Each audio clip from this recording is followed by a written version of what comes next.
In one way, it's important to remember that yes, we've achieved so much, but when maybe other issues in the world arise, other attitudes can then come up that were kind of in the background. We saw, some issues maybe that were beneath the surface come to the forefront with the flag in Waterford and the graffiti in Pantybar. Those are really unfortunate incidents, and it shows you that homophobic attitudes still exist and are still there.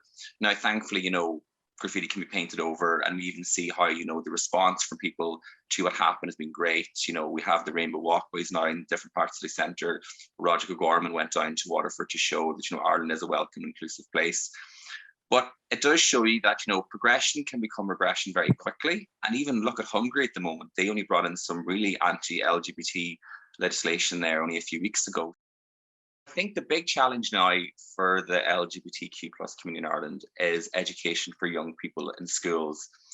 We saw there only a few weeks ago that the new RSE curriculum, the relationship sexual education curriculum brought in by the Irish Bishops' Conference for primary schools, placed homosexual relationships on a lower pedestal to heterosexual.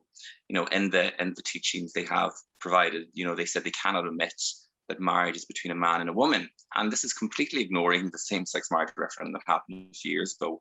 And this is really damaging for young people to be giving lessons on RSE and hearing that if they are LGBT, they're less valued or they're less welcome.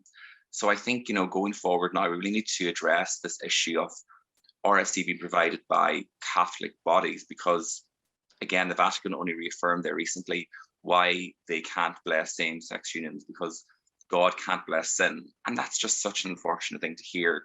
And if anyone is struggling with sexuality and is hearing this from their community, from their church, that's really going to damage them and make them not accept themselves and lead to feelings of maybe hate or self-loathing. And I know that myself from my own experience. So showing young Irish people, no matter what their sexuality, gender identity, they're welcome, they're loved, and they can be whoever they are. And that's all we want them to be.